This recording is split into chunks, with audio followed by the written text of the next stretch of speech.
നമസ്കാരം. ഇന്ന് ഒത്തിരി ലേറ്റായി ഇപ്പോൾ ഇന്നത്തെ വീഡിയോ ഇടുവാൻ. കാരണം നമുക്ക് ഈ വിഷ്ണുമായുടെ പ്രതിഷ്ഠയൊക്കെ തന്നെ അതിൻ്റെ പുറകിൽ കുറച്ച് കാര്യങ്ങളൊക്കെ ഉണ്ടായിരുന്നതുകൊണ്ടാണ് ചെയ്യാൻ താമസിച്ചത്. നാളെയും മറ്റന്നാളും എന്നുള്ള പ്രോഗ്രാം കൊടുക്കുന്നതിന് മുമ്പ് ഒന്ന് രണ്ട് കാര്യം കൂടെ അറിയിക്കാൻ വേണ്ടിയുണ്ട്. സൂര്യദേവമ്മയുടെ കുബേര ആശ്രമത്തിൽ എല്ലാ ശനിയാഴ്ചയും കുബേര പൂജ നടക്കുന്നത് എല്ലാ പ്രാവശ്യവും ഞാൻ പറയുന്നതാണ്. പക്ഷേ ഈ ആഴ്ച മുതൽ മറ്റൊരു പ്രത്യേകത കൂടെ ഉണ്ട്. കാരണം ഒത്തിരി ആൾക്കാരുടെ അവരുടെ സൗകര്യാർത്ഥം ഞായറാഴ്ച കൂടെ നടത്താൻ പറ്റുമോ എന്നവർ ചോദിച്ചിട്ടുണ്ട്. അപ്പം ഞങ്ങൾക്ക് കുറച്ച് അങ്ങനെ പെട്ടെന്നൊന്നും നമുക്ക് അടുത്തയായിട്ട് ചെയ്യാൻ പറ്റില്ല. ദൈവപ്രശ്ന വിധി പ്രകാരം മാത്രമേ നമുക്ക് അങ്ങനെ കാര്യങ്ങൾ ചെയ്യാൻ പാടുള്ളൂ. അപ്പം അത് ദൈവപ്രശ്ന വിധി പ്രകാരം നോക്കിയപ്പോൾ ഞായറാഴ്ചയും കുബേര പൂജ നടത്തുന്നതിന് പ്രശ്നമില്ല എന്ന് തെളിഞ്ഞിട്ടുണ്ട്. അപ്പോൾ വരുന്ന ഞായറാഴ്ച മുതൽ നമുക്ക് കുബേര പൂജയും അതേപോലെ തന്നെ വിഷ്ണുമായ പൂജയും ഉണ്ടായിരിക്കുന്നതാണ്. കാരണം സാധാരണ ശനിയാഴ്ച നമ്മൾ കുബേര പൂജ സ്റ്റാർട്ട് ചെയ്യുന്നത് ഒരു 10:30 മണിയൊക്കെ ആകുമ്പോൾ സ്റ്റാർട്ട് ചെയ്യുന്നത്. ഞായറാഴ്ച അത് കുറച്ച് നേരത്തെ ആയിരിക്കും. 9:30 മണിയാകുമ്പോൾ നമുക്ക് കുബേര പൂജ സ്റ്റാർട്ട് ചെയ്യും. കാരണം 10:30 മണിക്ക് നമുക്ക് വിഷ്ണുമായയ്ക്ക് കലശ പൂജയുണ്ട്. എല്ലാ ഞായറാഴ്ചയും എന്തെങ്കിലും കാര്യങ്ങൾ സാധിക്കണമെങ്കിൽ നമുക്ക് ഒരു അഡ്വാൻസ് ആയിട്ടൊരു കലശം, ചെറിയ കലശം നടത്തിക്കൊണ്ട് നമ്മൾ കാര്യങ്ങൾ പറയുക. അതിനുവേണ്ടി എന്തെങ്കിലും ഒരു എഗ്രിമെൻ്റ് വയ്ക്കുന്നത് പോലെ വിഷ്ണുമായ സ്വാമിക്ക് ഒരു കലശം ചെയ്തുകൊണ്ട് ഏത് കാര്യങ്ങൾക്ക് ഇറങ്ങിക്കഴിഞ്ഞാൽ അതിൻ്റെ തടസ്സങ്ങൾ മാറിക്കിട്ടും. കാരണം കലിയുഗത്തിൽ ഭക്തജനങ്ങളെ രക്ഷിക്കുവാൻ തയ്യാറായി നിൽക്കുന്ന ഒരാളാണ് വിഷ്ണുമായ. വിഷ്ണുമായെക്കുറിച്ച് നമുക്ക് ഡീപ്പായിട്ട് പഠിച്ചു കഴിഞ്ഞാൽ പല കാര്യങ്ങളും നമുക്ക് അറിയാൻ പറ്റും. അത് വിശദമായിട്ട് വിഷ്ണുമായുടെ ഉൽപ്പത്തിയെക്കുറിച്ച് കാര്യങ്ങളൊക്കെ ഞാൻ ഇടയ്ക്ക് വെച്ചൊന്ന് പറഞ്ഞിട്ടുണ്ടായിരുന്നു. അത് വിശദമായിട്ട് മറ്റൊരു വീഡിയോയിൽ ഞാൻ പറഞ്ഞു തരാം.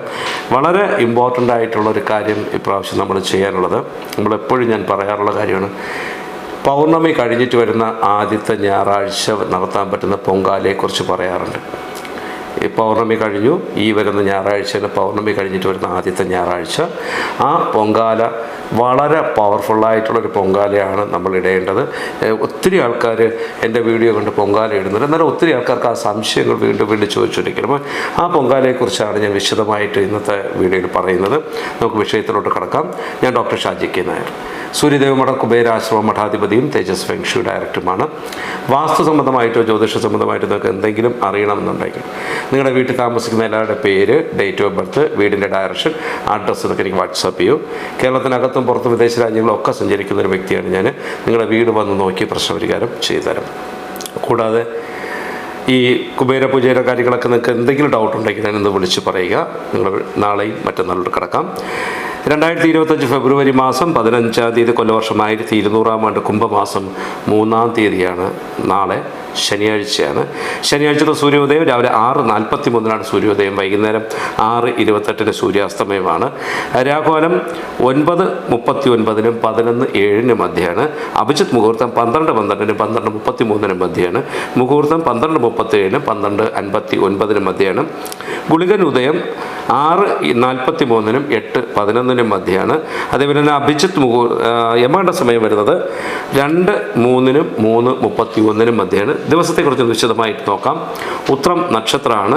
എല്ലാ ശുഭകർമ്മങ്ങൾക്കും ഉത്തമമായിട്ടുള്ള ഒരു ദിവസം കൂടിയാണ്. അപ്പോൾ ഇതിനകത്ത് ചോറൂണ്, വിദ്യാരംഭം, സീമന്തം, ശില്പകർമ്മങ്ങൾ, സർക്കാർ കാര്യങ്ങൾ ആരംഭിക്കുക എന്ന് വേണ്ട സകലമാന കാര്യങ്ങളും ചെയ്യാൻ പറ്റിയിട്ടുള്ളൊരു ദിവസമാണ് ഈ വരുന്ന ശനിയാഴ്ച. അതായത് നാളെ പ്രത്യേകിച്ച് കാര്യങ്ങൾ നോക്കേണ്ട കാര്യമില്ല. വിവാഹത്തിനും ഉപനയനത്തിനും എല്ലാ കാര്യങ്ങൾക്കും നല്ലതാണ്. യാത്രയ്ക്കൊക്കെ കൊള്ളാം. വാഹനങ്ങൾ വാങ്ങുവാനോ വിൽക്കുവാനോ അല്ലെങ്കിൽ വസ്തുക്കൾ വാങ്ങുവാനൊക്കെ നല്ലതാണ്. വ്യാപാരം, ദീർഘനാൾ പ്രവർത്തനം, പാർട്ണർഷിപ്പ് ബിസിനസ്സൊക്കെ ചെയ്യുവാൻ പറ്റിയിട്ടുള്ള ദിവസം. ഒരു കാര്യം ഞാൻ എപ്പോഴും പറയാറുണ്ടെന്ന് വെച്ച് കഴിഞ്ഞാൽ, ചില ദിവസങ്ങളിൽ നമുക്ക് നഖം വെട്ടാൻ പാടില്ല, മുടി കട്ട് ചെയ്യാൻ പാടില്ല എന്നൊക്കെ പറയാറുണ്ട് ചില ദിവസങ്ങളിൽ. അപ്പോൾ അങ്ങനെ ഇതിൽ പ്രത്യേകം പറയുന്നുണ്ട്, ശനിയാഴ്ച ദിവസം തലമുടി, നഖം എന്നിവ മുറിക്കരുതെന്ന് പ്രത്യേകം പറയട്ടെ. അപ്പോൾ അതിന് മുറിച്ചതൊരു പ്രശ്നമുണ്ട്. പക്ഷേ കലഹം, നമുക്ക് ഓവർ BP ഉണ്ടാവാനൊക്കെ ചാൻസ് ഉണ്ട്. അങ്ങനെയുള്ള ദിവസങ്ങളൊക്കെ ശ്രദ്ധിച്ച് ചെയ്തു കഴിഞ്ഞാൽ കുറച്ച് നന്നായിരിക്കും. ഓക്കെ, നമുക്ക് അന്നത്തേക്ക് മൃത്യുദോഷങ്ങൾ എന്തെങ്കിലും ഉണ്ടോ നോക്കാം. പിണ്ടനൂർ ദോഷം, വസുഭുജ ദോഷം, കരിനാൾ ദോഷം, പെരുന്നക്ഷ ദോഷം, അകന്നാൾ ദോഷം എന്നിവയിൽ അകന്നാൾ ദോഷമുണ്ട്. നമുക്ക് ശനിയാഴ്ചത്തെ ദിവസം ആരെങ്കിലും മരണപ്പെടുകയാണെങ്കിൽ അവർക്ക് അകന്നാൾ ദോഷമാണ്. അതിൻ്റേതായ രീതിയിലുള്ള കർമ്മങ്ങളൊക്കെ ചെയ്തുകൊണ്ട് അത് കൊണ്ടുപോയി കഴിഞ്ഞാൽ നമുക്ക് ഈ മരണാനന്തര ദോഷങ്ങളെന്ന് പറയുന്നത് നമ്മൾ ഉദ്ദേശിക്കുന്ന കാര്യമല്ല. പിറക്കം തലമുറകളെ പോലും, അതായത് സകലതിനെ നശിപ്പിക്കുവാൻ പവർഫുള്ളായിട്ടുള്ളതാണ് ഈ മൃത്യുദോഷങ്ങൾ. പിതൃദോഷങ്ങൾ എന്നൊക്കെ നമ്മൾ പറയും. നമ്മൾ ശ്രദ്ധിക്കാതെ കണ്ടുപോകുന്ന ഈ ദോഷങ്ങളൊക്കെ കൃത്യമായിട്ടുള്ളൊരു പരിഹാരം ചെയ്തുകൊണ്ട് നമ്മൾ പോകണം. അല്ലെങ്കിൽ അത് പറഞ്ഞല്ലോ, പിറക്കും തലമുറകളെയാണ് അത് ബാധിക്കുന്നത്. അപ്പോൾ അതനുസരിച്ച് നമ്മൾ ചെയ്തു കൊണ്ടുപോകാം. ഓക്കെ, അടുത്ത ദിവസത്തെക്കുറിച്ച് നോക്കാം. ഞായറാഴ്ചയാണ്. അപ്പോൾ ഞായറാഴ്ച എന്ന് പറയുമ്പോൾ 2025 ഫെബ്രുവരി മാസം 16-ാം തീയതി കൊല്ലവർഷം 1200-ാം ആണ്ട് കുംഭം 4 ഞായറാഴ്ച രാവിലെ 6:43 സൂര്യോദയം, വൈകുന്നേരം 6:28 സൂര്യാസ്തമയമാണ്. രാഹുകാലം 4:59 6:27 മധ്യയാണ്. അഭിജിത്ത് മുഹൂർത്തം 12:12 12:33 മധ്യയാണ്. മുഹൂർത്തം 12:37 12:59 മധ്യയാണ്. യമകണ്ഠ സമയം 12:35 2:03 മധ്യയാണ്. ഗുളികൻ ഉദയം 3:31 4:59 മധ്യയാണ്. ഇതിനകത്ത് ഞായറാഴ്ചത്തെ കാര്യങ്ങൾ 1-2 പ്രത്യേകതകളുണ്ട്. തുടക്കത്തിൽ പറഞ്ഞ ടിപ്സിൻ്റെ കാര്യം തന്നെ ഒന്ന് ഞാൻ പറയാം. എല്ലാ പൗർണമി കഴിഞ്ഞിട്ട് വരുന്ന ആദ്യത്തെ ഞായറാഴ്ച നമ്മളൊരു പൊങ്കാലയിട്ട് അതിനു വേണ്ടി പ്രാർത്ഥിക്കുമ്പോൾ 7 പൊങ്കാല ഇടുന്ന സമയം 7 പൊങ്കാല ഇടുന്നതിന് മുന്നേ തന്നെ അതിന് കാര്യസാധ്യം നമുക്കുണ്ടാവും. കാരണം 7 പൊങ്കാലയാണ് നമ്മൾ ഇടേണ്ടത്. ഈ പൊങ്കാല ഇടുന്നത് വെളുപ്പാങ്കാലത്താണ് ഇടേണ്ടത്. സരസ്വതി യാമത്തിലാണ് നമ്മൾ ഈ പൊങ്കാല ഇടേണ്ടത്. രാവിലെ ഒരു 3:45 സ്റ്റാർട്ട് ചെയ്ത് കഴിഞ്ഞാൽ ഒരു 5:05 മുന്നേ പൊങ്കാല തീർത്തിരിക്കണം. ഈ പൊങ്കാല ഇടുമ്പോൾ പുതിയ അടുപ്പായിരിക്കണം, പുതിയ കലമായിരിക്കണം. ഈ പൊങ്കാല ഇടുമ്പോൾ കുളിച്ച് വൃത്തിയായിട്ട് ഈറനെടുത്തുകൊണ്ട് നിന്നാണ് പൊങ്കാല ഇടുവാൻ. കാരണം ഡ്രസ്സ് ഇട്ടതിന് ശേഷം അതിൻ്റെ മുകളിൽ കൂടെ ഒരു നനഞ്ഞ തോർത്തോ നേരിയതോ എന്തെങ്കിലും ഉടുത്തിട്ട് വേണം ഈ പൊങ്കാല ഇടുവാൻ. കിഴക്കോട്ട് തിരിഞ്ഞെന്നാണ് ഈ പൊങ്കാല ഇടുവാൻ. അപ്പോൾ പല ആൾക്കാരും ചോദിക്കും ഞങ്ങൾക്ക് പറ്റില്ല. അപ്പം അങ്ങനെ ഈ മുറ്റത്തിരുന്ന് കിഴക്കോട്ട് നോക്കി പൊങ്കാല ഇടാൻ പറ്റാത്തവർ നിങ്ങളുടെ വീട്ടിൽ തന്നെ കിച്ചണിനകത്ത് തലേ ദിവസം മത്സ്യമാംസാദികളൊന്നും വയ്ക്കാതിരുന്ന് ആ അടുപ്പൊക്കെ നീറ്റാക്കി ഇട്ടതിന് ശേഷം ആ അടുപ്പിൽ നമുക്ക് പൊങ്കാല ഇടാം. പക്ഷേ പുതിയ കലമായിരിക്കണം. ഈ പുതിയ കലം നമ്മൾ അന്ന് പൊങ്കാല ഇട്ടതിന് ശേഷം കഴുകി മാറ്റി വയ്ക്കുക. അടുത്ത പ്രാവശ്യം പൊങ്കാലയൊക്കെ എടുക്കാം. കാരണം ഓരോ മാസവും ഓരോന്നാണ് ഇടേണ്ടത്. പൗർണമി കഴിഞ്ഞിട്ട് വരുന്ന ആദ്യത്തെ ഞായറാഴ്ച. ഇപ്പം ഈ ശനിയാഴ്ച പൗർണമിയാണെങ്കിൽ ഞായറാഴ്ച ഇടരുത്, അടുത്ത ഞായറാഴ്ച ഇടാൻ പാടുള്ളൂ. അപ്പം അത് നോക്കണം. ആ തിഥി അനുസരിച്ച് നമ്മൾ നോക്കിയതിന് ശേഷം മാത്രമാണ് പൊങ്കാല ഇടേണ്ടത്. അപ്പം ഈ പൊങ്കാലയിൽ ചേർക്കേണ്ടത് അരി, ശർക്കര, തേങ്ങ, നെയ്യ്, പഴം. ഈ 5 ഐറ്റം മാത്രമേ ചേർക്കാവൂ. അരി, ശർക്കര, തേങ്ങ, നെയ്യ്, പഴം, ഏലക്ക, മുന്തിരി ഇങ്ങനെയുള്ള ഐറ്റങ്ങളൊന്നും അതിനകത്ത് ഒന്നും ചേർക്കരുത്. ഇത് പൊങ്കാല ഇട്ടതിന് ശേഷം നമ്മൾ അടുപ്പിൽ നിന്നെടുത്ത് പുറത്തോട്ട് വയ്ക്കുക. അത് നിവേദിക്കുന്നത് ഇങ്ങനെയാണ്. ആ സമയത്ത് നമ്മുടെ അടുത്തൊരു വിളക്ക് കത്തിച്ച് വെച്ചിട്ടുണ്ടാവണം. ഒരു ഗണപതി സങ്കല്പിച്ച് വയ്ക്കുക. അതേപോലെ തന്നെ ഒരു കിണ്ടിയിൽ കുറച്ച് വെള്ളം വയ്ക്കുക. കിണ്ടി കിട്ടിയില്ലെങ്കിൽ ഗ്ലാസ്സിൽ വെച്ചാലും മതി. ഈ പൊങ്കാല ഇട്ട് ഈ നമ്മൾ കലം ഇറക്കി വെച്ചതിന് ശേഷം നമ്മളത് നിവേദിക്കുന്ന രീതിയാണ് ഈ പറയുന്നത്. അപ്പം അതിനകത്ത് നമ്മൾ പ്രത്യേകിച്ച് അതിന് നിവേദി മന്ത്രങ്ങളൊന്നും നിങ്ങൾക്ക് അറിയണമെന്ന് നിർബന്ധമൊന്നുമില്ല. നമുക്കൊരു കൊച്ചു കുഞ്ഞു വന്ന് ഫ്രണ്ടിൽ നിൽക്കുന്നു എന്നൊന്ന് സങ്കല്പിക്കുക. സങ്കല്പിച്ചതിന് ആ കുഞ്ഞുങ്ങൾക്ക് സാധാരണ നമ്മൾ ആഹാരം കൊടുക്കുന്നത് ഈ 2 വിരലിലൂടെ ഇങ്ങനെയാണ് കുഞ്ഞുങ്ങൾക്ക് ഇങ്ങനെ വെച്ചിട്ട് കുഞ്ഞുങ്ങൾക്ക് ആഹാരം കൊടുക്കും. അപ്പോൾ അതേപോലെ ഒരു കുഞ്ഞു വന്ന് ഫ്രണ്ടിൽ നിൽക്കുന്ന പറഞ്ഞാൽ ഇതിനിങ്ങനെ വാരി കുഞ്ഞിൻ്റെ വായ്ക്കകത്ത് വെച്ച് കൊടുക്കുന്നത് പോലെ ഒരു 3 പ്രാവശ്യം വാരി കൊടുക്കരുത്. ഇമാജിൻ ചെയ്യുക, സങ്കല്പിക്കുക. ഇങ്ങനെ എടുക്കുക, കുഞ്ഞ് നിൽക്കുന്ന കുഞ്ഞിൻ്റെ വായ്ക്കകത്ത് 3 പ്രാവശ്യം വെച്ച് കൊടുക്കുക. ഓക്കെ, അതായത് ഒരു കുഞ്ഞാണ് നമ്മുടെ ഫ്രണ്ടിൽ വന്ന് നിൽക്കുന്നത്. ആ കുഞ്ഞിൻ്റെ വായ്ക്കകത്ത് 3 പ്രാവശ്യം വെച്ച് കൊടുക്കുക. ആ കുഞ്ഞിൻ്റെ അവിടെ ഇരിക്കുന്ന കിണ്ടിയിൽ വെള്ളം എടുക്കുക. ആ കുഞ്ഞ് നിന്ന് ആ കാൽപാദത്തിന് 3 പ്രാവശ്യം വെള്ളം ഒഴിക്കുക. ഇത് ബാലസൂര്യന് വേണ്ടിയിടുന്ന പൊങ്കാലയാണ്. അതായത് സൂര്യഭഗവാന്റെ ബാലരൂപത്തെയാണ് നമ്മൾ ഈ പൊങ്കാലയിട്ട് അവർക്ക് സമർപ്പിക്കുന്നത്. ഈ സമർപ്പിക്കുമ്പോൾ നമ്മൾ ഒരു കാര്യം ശ്രദ്ധിക്കാം. പൊങ്കാല തുടങ്ങുന്നത് മുതൽ അവസാനം വരെയും ഏതെങ്കിലും ഒരു കാര്യം മാത്രമേ നമ്മൾ ഫോക്കസ് ചെയ്യാവുള്ളൂ. ഉദാഹരണം, ഒരു ജോലി കിട്ടുവാനാണെങ്കിൽ എനിക്കൊരു ജോലി കിട്ടുവാൻ അങ്ങ് സഹായിച്ചുകൊണ്ടിരിക്കുന്നതിന് വളരെ നന്ദി എന്നേ പ്രാർത്ഥിക്കാവൂ. അങ്ങനെ പ്രാർത്ഥിച്ചിട്ട് വേണം സൂര്യഭഗവാനെ എനിക്കൊരു ജോലി കിട്ടുവാൻ അങ്ങ് സഹായിച്ചുകൊണ്ടിരിക്കുന്നതിന് വളരെ നന്ദി എന്ന് പ്രാർത്ഥിച്ചിട്ട് പൊങ്കാല ഇടുക. 7 പൊങ്കാല കഴിയുന്നതിന് മുമ്പ് നിങ്ങൾക്ക് ജോലി കിട്ടിയിരിക്കും.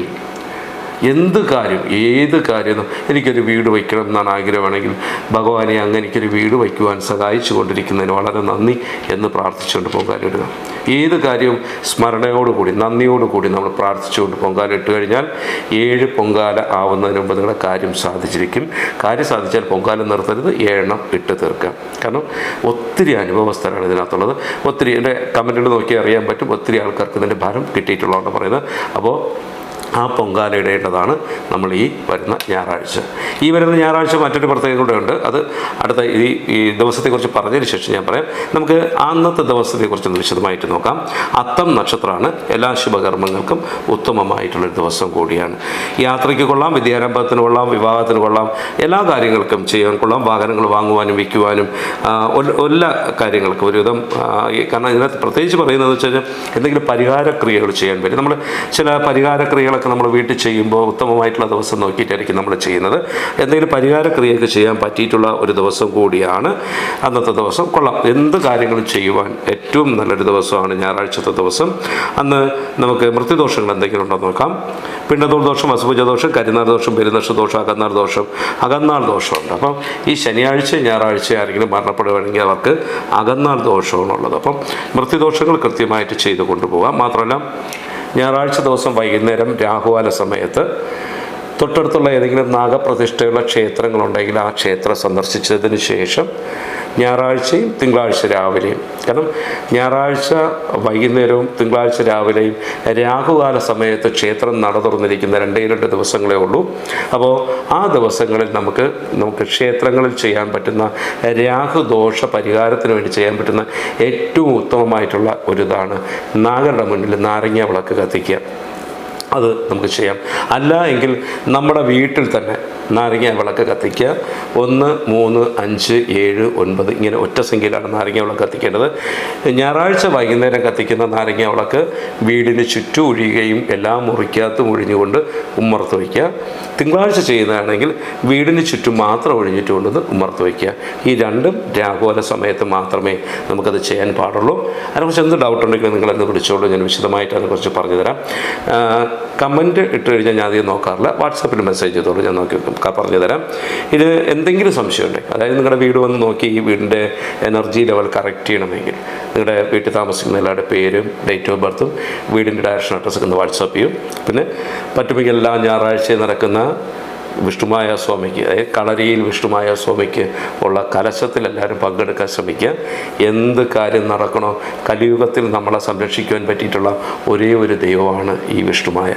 അദ്ദേഹം നമ്മൾ അദ്ദേഹത്തെ കാണേണ്ട രീതിയിൽ കണ്ടു കഴിഞ്ഞാൽ അദ്ദേഹം അത്രത്തോളം പവർഫുള്ളായിട്ട് നമ്മുടെ കൂടെ നിൽക്കും.